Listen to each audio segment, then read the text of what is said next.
Hello Philippines and hello world! Panibagong araw, panibagong vlog na naman, charot! Kahit nakokonti ang views, push lang ng push. Gagastos ka ng malaki tapos kukonti lang kita ng video, nakakaloka. Para lang may ma-upload, anes.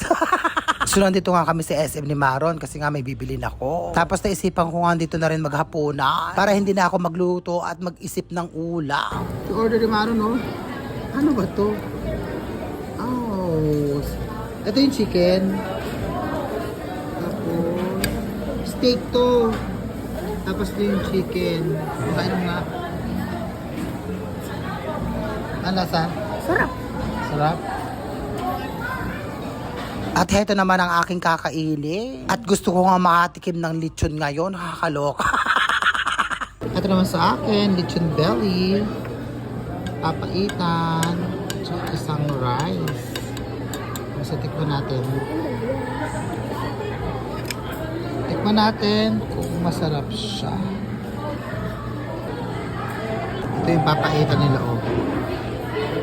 Dito na lang papaitan. Gimas.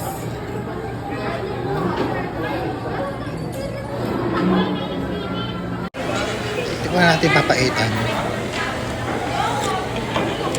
Sarap.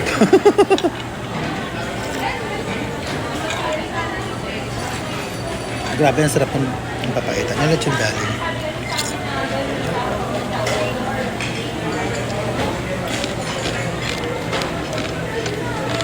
Lechon.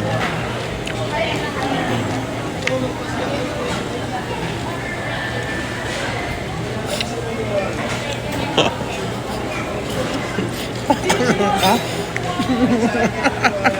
Sarap ba yan? Weh, nangatong sauce.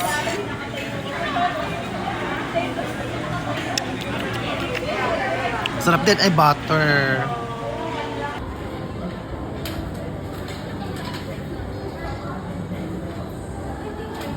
Tapos heto nga yung lalaki na hawakan yung kilikili ng babae tapos inaamoy, nakakaloka, kumakain ka tapos ganito makikita mo. Dugyot, charot. Heto nga, tagpabili pa si Maron ng shawarma at kakainin daw niya sa bahay mamaya. At panigurado gutom mamaya to. Sa bagay okay lang naman at maaga pa yan. At alas 3 nga ng hapon niya. Alam niyo naman, alas 4 kaming kumakain dalawa. Diyos ko, excited ka, kakain lang, kakaya naman. Kakalok. Try ka dyan, mag-try ka kahit sa... Ayoko nga. Bakit? Hanggang sa muli, I love you all and I thank you.